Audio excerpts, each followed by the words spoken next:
बंदुकीच्या धाकावर ढाबा मालकाची लूट। घाटंजी जवळील नागपूर हैदराबाद राष्ट्रीय महामार्ग क्रमांक 44 वरील निलजई गावाजवळील रामदेवबाबा ढाब्याच्या मालकाला बंदूक व चाकूचा धाक दाखवून त्याच्या गल्ल्यातील 15,200 रुपये काढून घेऊन 3 आरोपी पसार झाल्याची घटना घडली होती।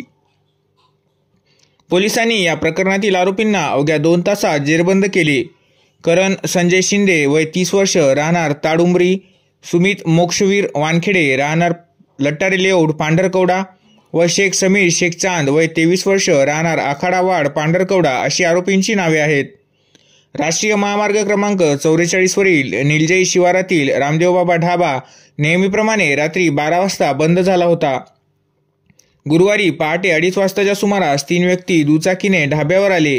ढाब्यावर उपस्थित अंकित नरपतराव कुलेरिया यांच्याकडे जेवणाची व्यवस्था करण्याची मागणी केली।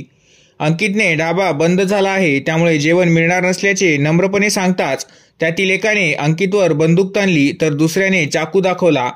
अचानकपणे झालेल्या या प्रकारामुळे अंकित घाबरून गेला। यावेळी तिसऱ्या आरोपीने अंकितच्या ढाब्यावरील गल्ल्यात ठेवलेले 15,200 रुपये काढून घेतले। आरोपीने अंकितला आरडाओरड केल्यास जीवे मारण्याची धमकी देत पैसे घेऊन तिघेही दुचाकीने करंजी वडकी गावाच्या दिशेने पसार झाले। अवघ्या 2 तासात पोलिसांनी या 3ही आरोपींना शोधून काढत बेड्या ठोकल्या। त्यांच्याजवळून बंदूक, चाकू व रोख रक्कम जप्त करण्यात आली। या प्रकरणी पांढरकवडा पोलिसांनी लुटारूंविरुद्ध भारतीय न्याय संहिता कलम 309(6) व आरमॅक्ट नुसार गुन्हा दाखल केला आहे। ही कारवाई पांढरकवड्याचे ठाणेदार दिनेश झांबरे यांच्या मार्गदर्शनाखाली पोलीस उपनिरीक्षक नितीन सुशीर, प्रमोद जुनुनकर, सचिन काकडे, राजू बेलेवार, गौरव नागलकर, राजू मुत्यालवार यांनी यशस्वीरित्या पार पाडली।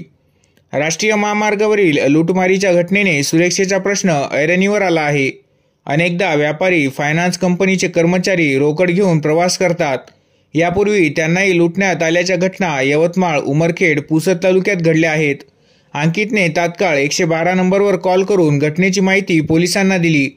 पोलीस तातडीने घटनास्थळी पोहोचले। त्यांनी ढाब्यावरील सीसीटीव्ही कॅमेरे तपासले व पोलीस आरोपींच्या मागावर निघाले होते।